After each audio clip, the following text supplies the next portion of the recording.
What is happening out there? This is Towers Take Live on Facebook, brought to you by Marco's Pizza, America's #1 pizza company. Um, Glad to be here. Glad to be anywhere, as I always say, and pretty fired up for it to be Auburn week. Auburn week is always a big deal for Georgia and for Auburn. The deep South, not just the South, the deep South oldest rivalry that had to get cleared up several years ago when I think it was North Carolina and somebody laid claim to having an older football rivalry. And so and Auburn decided, well, yeah, but they're not in the deep South, so that doesn't count. But it is the deep South's oldest rivalry. It's been played forever. Unlike the Georgia Tech series, the record in this one is not disputed, and it's pretty incredible when you think about it. They have played 122 times, so this will be 123rd renewal of the rivalry, and Georgia leads it 58-56 to 8. And I might add that Georgia sort of pushed its way um, in front in this series in recent years, winning 4 of the last 6. Of course, the last one being in the SEC title game last year. Georgia's dominated the series lately, though Auburn has won it when they've had some really good teams in recent years, and Georgia's a big favorite in this rivalry. But I would, warn a little bit. Of course, you guys know I'm always warning. I don't mean to sound like Vince Dooley. It's just that when you've seen, hello, Jeffrey Rostis is speaking of North Carolina is coming in from Chapel Hill, North Carolina. Um, let's see if he knows. Let's see. Hey, yeah, there's a couple of people from North Carolina here. So obviously, a lot of people want to contend with that oldest. Now, these are dog fans. There's a lot of dog fans in North Carolina. Um, Hello, Debbie Hackett. It's just always get my greetings in there. But anyway, this game, has a funny feel to it for me. I certainly hope Georgia comes out and plays their best game, and I think it helps that it's a 7 o'clock game. And I definitely think Georgia is significantly better than Auburn in pretty much all phases of the game. But crazy things have had this series, and I mentioned this to Mike Griffith when we were, having our pretty much every morning call. That it feels a little bit like 2005. And longtime Georgia fans will recall Georgia lost 31-30 that year after they had already punched their ticket to the SEC championship game and won it. I may add, they won the SEC championship that year, but they lost a heartbreaker. Um, what was that guy's name? Devin Ramashadu, I think his name was, and yeah, kind of a little bit of a controversial ending there. Georgia definitely didn't want to win it. Didn't want to lose it. But at the end of the day, it didn't kill them, though it might have hurt Georgia's bowl situation. For sure. Trying to get your comments set here so I can easily read them while also talking to you. Too late for that, right? But yeah, I definitely think this game has some danger to it, and again, Auburn brings a lot to the table. Their defensive front, in particular, I think, is probably the best Georgia has played this season, over and above LSU defensive front. Now, I'm not talking about their total defense. They have a really strong defensive front, and that is going to be an issue they have to deal with. Of course, Georgia dealt with it last year, dealt with it quite well. They dealt with it better in Mercedes-Benz Stadium than they did in Jordan-Hare Stadium, didn't they? And I think where you play makes a big difference. Zachary Miller says here, run the rock.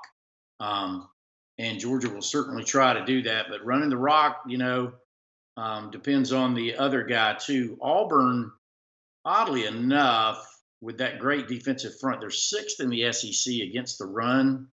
When Georgia plays Alabama in a couple of weeks, Alabama is second in the league against the run. Texas A&M, of all people, leads the league in rush defense. But you can run the football on these guys, and you'll have to run the football. And I think Georgia's always trying to run the football, as we saw last week against Kentucky. I think Georgia's making strides in that regard, but it won't be easy, especially against that defensive front of Nick Coe, Dontavius Russell, Derek Brown, and Marlon Davidson. Many of them the same characters Georgia ran up against last year in the SEC championship game.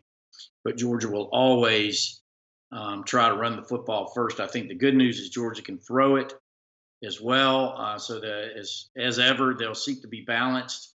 Auburn is a little bit vulnerable in the second and third levels, the linebackers and in the defensive backfield. Let's get to some greetings here. Randy Bond, hey Chip, how are you? And he comes back with how's marriage life, Chip? And it's great. I appreciate all you guys who recognize that. Dwight Ross asked what's going on with D-Rob. Lest we forget, this is an interactive forum, so I'm going to answer your questions over and above how's married life, such as Dwight Ross here asking what's going on with D-Rob. Glad you asked. Mike Griffith asked that question in the news conference this week. According to Kirby Smart, D-Rob is dealing with some injury issues. He has not made the last two road trips, if I'm not mistaken, for Georgia. That would be to Florida and to Kentucky. We don't know exactly what his status is for this game, but look, the D-Rob dog is through hunting. I think D-Rob is an excellent player, but he has not been able to penetrate Georgia's wide receiver rotation. Georgia has a good rotation, and at wide receiver, maybe an exceptional rotation. And, for whatever reason, D-Rob hasn't been able to crack it between being able to block, which is an important component for Kirby Smart, and then stay healthy, which is difficult in the always physical SEC. So we'll see if D-Rob plays a little this weekend. Byron Elijah, spelled differently than Elijah Holyfield, wants to know if Fields is our secret weapon. I don't know if he's much of a secret anymore. Excuse me. I think Justin Fields is right now a great third down and run down option for Georgia. I don't know that he will be the primary option anytime this year. We'll see. But I think you'll definitely see Justin Fields involved in the game plan on Saturday and every week, as Kirby has said, going all the way back to Florida when he didn't play, that he wished that he'd have played more. Jeff Hensley says, if our O-line is in good shape, I think we will have no issues running the ball on Auburn. Well, I wouldn't say you'll have no issues. Again, as I alluded to, that's a tough front that Auburn brings here. But I do think it's helpful that, that Ben Cleveland is getting back into shape. Ben Cleveland should play in this game based on everything I've seen. Excuse me, I need to take a sip. Everything I've seen, and Kirby hasn't weighed in this directly. We'll have to listen to his call-in show tonight. That Kirby, whether or not Cleveland will play in this game, but I expect he will. All we've seen in practice so far has been Cleveland going, looks like mostly with the second team, though these are just drill rotations. So technically we can see whatever they want us to see during that brief period. But Cleveland's firing off the ball and going, while Cade Mays, who has been the starting right guard in his absence, has been working on the side. He has a stinger. And Lamont Gilliard is probably the bigger question. I mean, you would think so on paper, the senior and captain of the offensive line. But I tell you what, after seeing Trey Hill in action, as long as he gets that snap down, Pat, and I think he will. I'm sure they've worked it hard on it, and he didn't have any miscues other than the one. I don't think Georgia loses a whole lot, certainly when it comes to run game. with Trey Hill in the game. And that, guys, I think is a very much a positive for the future. And you see me glancing away from the screen. I'm looking at your comments come in here. Kevin Nunley is here, ladies and gentlemen, one of the greatest dog fans of all time. I met Kevin in the autograph line for Nick Chubb after like last season. Lives in the heart of Vol Country in Knoxville, and he and his new wife as well, relatively new wife, are big dog fans. Thanks for checking in, Kevin. Let's hear who else is out there. Be sure and share the Towers Take Facebook Live on your Facebook feed. Let's get some more people in here. We have a good number, but not as many as we normally have. And that's the thing. I'm talking about this Auburn game. I just don't feel quite the electricity that you should be feeling. Ethan Bradburn wants to know if will Devad play this week. He's referring to Devad Wilson, the talented defensive back from Miami, who hurt his knee back in the spring when he was figuring in things. He is getting more play. Kirby talked about him this week. I wouldn't anticipate him being part of the package, the defensive package for Georgia. In fact, I doubt if he would dress out at this point. And I don't know that, but Kirby said he is making great strides and is getting work. But, guys, Georgia's secondary is not really a problem. I think Georgia's secondary is playing quite well. In fact, if you look, Georgia is second in the SEC in pass defense. Now, that's not all secondary, but that has a lot to do with it, especially when you consider Georgia's front seven probably hasn't played to a championship level like they did last season. And so I think that speaks well to Georgia's secondary. Obviously, Tyson Campbell's a little bit of a weak link. I've been a little bit disappointed in seeing how he's playing to this point, 9 games into the schedule. You would hope that he was a little bit less of a deficit for Georgia, but he is, and teams are taking advantage of it. And hey, Jarrett Stidham and Auburn, lest we forget, can throw that ball around a little. They've got a great quarterback in Jarrett Stidham and great wide receivers. Many of them Georgia battled for and didn't get, such as Darius Slayton. They got the little guy, is Ryan Daniels or Davis or whatever his name is, quick guy. He's their leading receiver. Greg Guess wants to know if there's anything new on Lamont Gilliard. There's nothing new. He's got a sprained knee. Kirby called it questionable. He's out there in practice every day. I think they'll make every effort to play Lamont, but got to be careful here. Georgia's got a lot to play for, and Trey Hill showed that he can carry the load when he has to. So we'll see. Jerry Lloyd says we are making plans for a cold tailgate. Got to get their tent set up. I can't read the rest of it there. Yeah, I mean, it's going to be it's a November game. It's typically cold during this game. I know because Georgia is one of the few stadiums left with an open air press box, and whenever Georgia plays Kentucky, I usually bring me a pair of gloves, though I can't wear them most of the time because I'm sitting there typing, interacting with you guys during games. Ryan Swabley, who full disclosure here, is a cousin of mine from Calhoun, wants to know what's the latest number of recruits making it to Athens.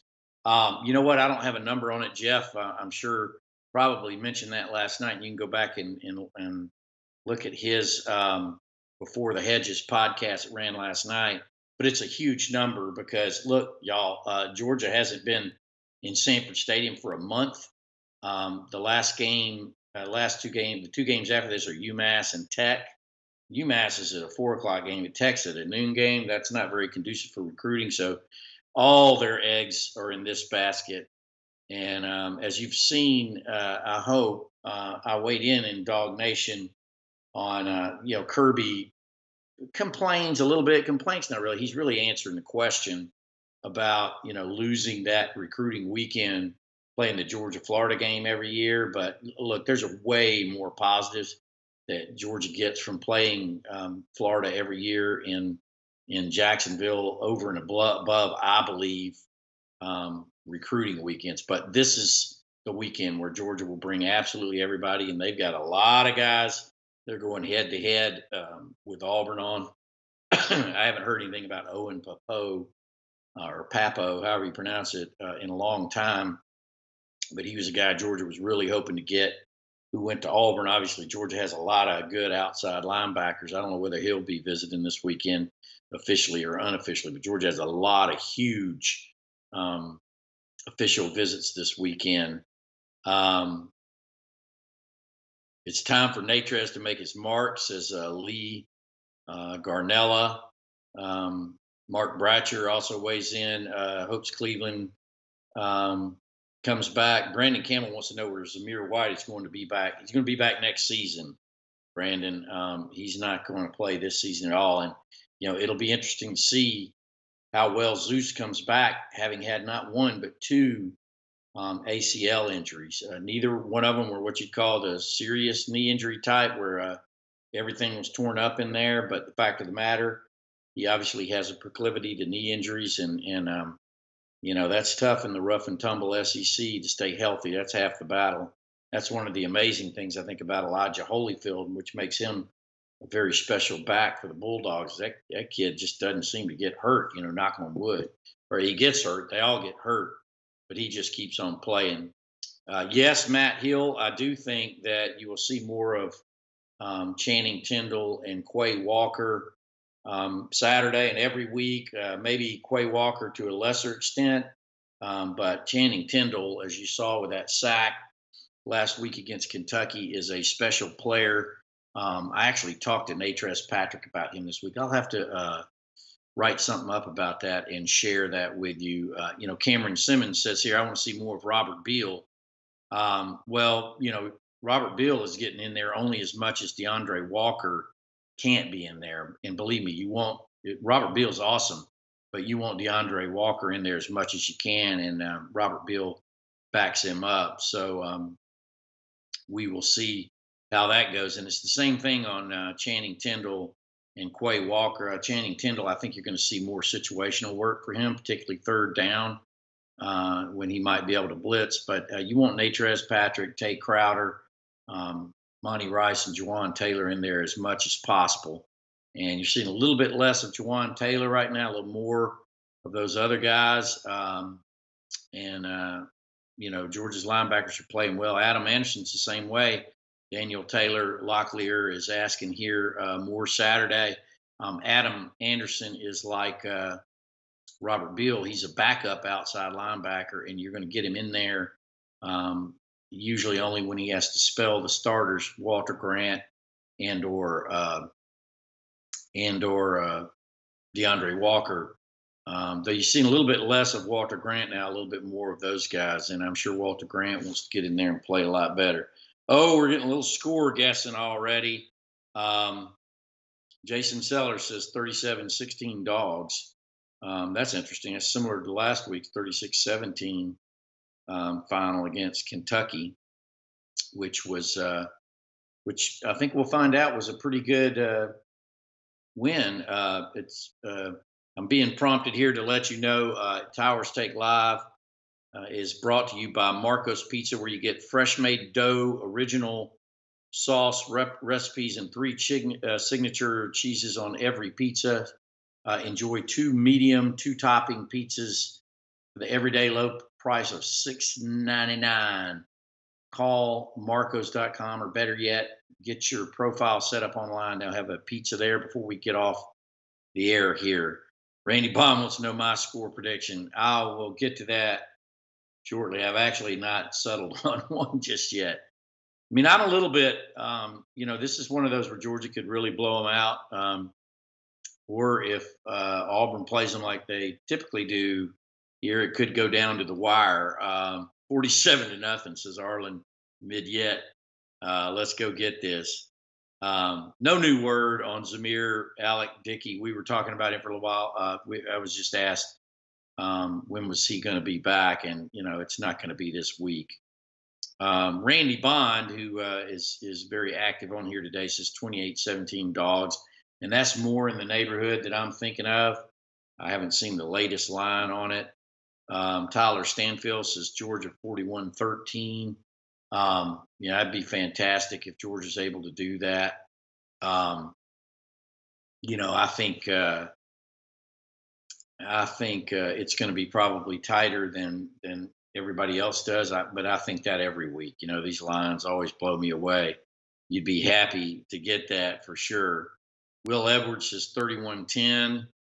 Um, Dustin Adams wants to know if I think Swift has another big day. Yeah, I mean, I think what we saw on Swift against Kentucky and Elijah Holyfield is what Georgia anticipated seeing all this year. Interesting, you're not seeing that much of James Cook right now, except for kind of special down situations, much in the way you did DeAndre Swift last season, but to a lesser extent. I think you're going to see DeAndre Swift and Elijah Holyfield get kind of equal carries like they did in that Kentucky game. I think Elijah will play the role of Nick Chubb and Thunder in that Thunder Lightning scenario, and Swift will play the role of Sony Michelle, and they'll go with the hot hand when the game is on the line, but they'll run them both.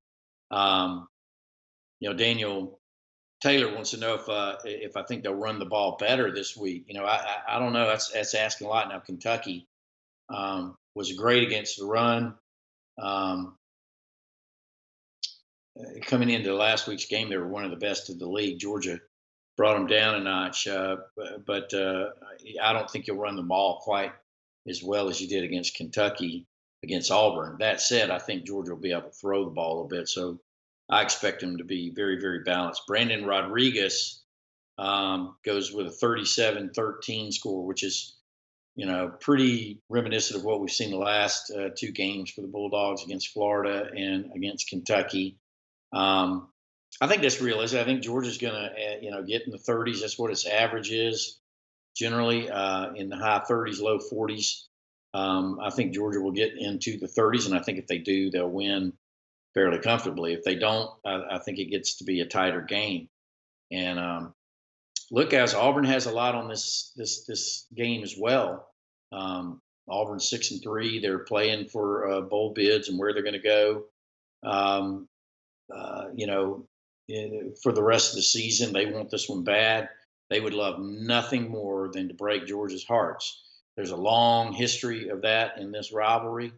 Um, there was Auburn in 2005 breaking Georgia's heart. There was Georgia in 2006 over there breaking Auburn's heart. Remember I think that might have been the Trey Battle 3 interception game and kind of the Matt Stafford breakout game. There's a lot of history of this breaking of this game. The teams breaking each other's heart. Christopher Bradley, what's up, brother? Good to see you. Marcus Davis says, I think they'll beat the barn, as Georgia fans like to call Auburn, by 30 Saturday night. I think that would be a feather in Georgia's cap and would help them in their mission to get into the top four for the college football playoff. Of course, I think we all know how that'll play out. I think Georgia will probably, as long as Michigan and Georgia keep winning, I think Georgia will stay where it is. But it'll come down to the Alabama game, and if you don't beat Alabama in the SEC championship game, then Georgia's not going to get into the college football playoff this year. They'll need to get that game in order to do that. Dustin Adams predicts that Sanford Stadium is going to be electric Saturday night. And I hope that's the case. It'll need to be. I think that's one of the great things about the UGA Spike Squad. I think they kind of set the tone for those Georgia home games. Georgia hadn't been home in a month. It's a night game. Those atmospheres tend to be very electric. And, I think that's going to be the case. You're welcome, Marcus Davis. Daniel Taylor, again, predicts that Georgia plays their A game Saturday night. And that's worth mentioning as well. I mean, Georgia hasn't played their A game yet, and Jake Fromm and DeAndre Swift and Elijah Holyfield all talked about that Saturday night after the Kentucky game, that they didn't feel like they played their A game yet. Cheryl Hancock says 27-21. I assume she's picking Georgia to win. I wouldn't be surprised at all at a result like that. At this point, I wouldn't be surprised at anything. But I think I'm going to stick in the wheelhouse of what Georgia has been doing all season. And I would say something along the lines of 34 to 20, maybe 34 to 20 or 21. I think is what we'll see from Georgia. I mean, I think Auburn's offense is due to put it together. Georgia's defense, has been vulnerable all year to some things, and one thing Auburn does well generally is find a way to score some points. Now they haven't done it this season in general. What are they right now in the league? Well, Auburn's ninth in the league scoring. But I think they're figuring some things out. Their defensive line, I mean, their offensive line um, leaves a lot to be desired.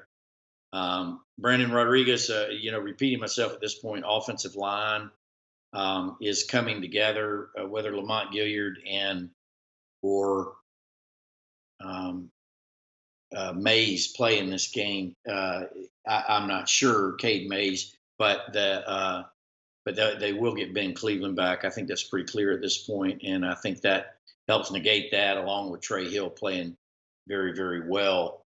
Um, though if it is Trey Hill, I would imagine Auburn will try to scheme up to do some things to confuse him. Um, Hard to tell. Lee Garnella wants to know, is Georgia's defense better than Texas A&M's? And I would say it generally is. Um, Texas A&M is fifth in the league overall. Georgia's third in the league overall in total defense. Played a lot of the same teams. Um, Scott Harris wants to know: is there a position on staff that organizes blackouts, or is the grassroots thing? Well, it's not a grassroots thing. That's a Kirby thing, and Kirby's been pretty adamant about not really caring much about blackouts. He said this at the beginning of his tenure, guys. If you remember, he doesn't believe in whipping out black games. Really, I mean, black jerseys for significant games. He doesn't like the idea of using them to create juice unless it's an. I think you're much more likely to see black jerseys against UMass, or Austin P or Middle Tennessee State. Though those were early in the season when it was hot. I think it's more like you might see. I would say right now, if I had to guess, I'd say it's over 50% that you might see black jerseys against against UMass. Cameron Simmons says, "Why don't we have many sacks?"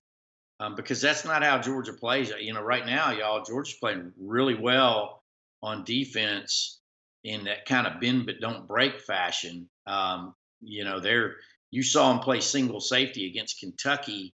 I think that might be the first time all year I've seen them play single safety, which means you're kind of loading up the box with your other safeties to play the run. You got to be really careful about that, especially against a good quarterback like Jared Stidham.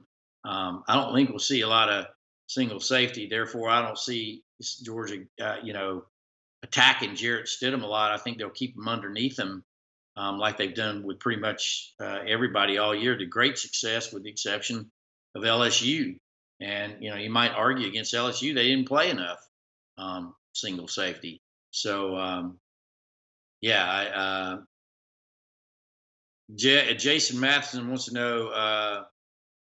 Could we see Fields play the entire team against UMass? No, because it's a whole season. Your offense requires all 11 people to play as much as possible. You want to stay in sync, and I think you'll see Jake Fromm start that game, play as much as he can, and they'll get Fields in as much as they can. I would think he would play, more series and whole series like you saw early in the year, and throw the ball some, because that's what we need to see Georgia do with Justin Fields eventually, and you will have to see him do against Alabama in a few weeks.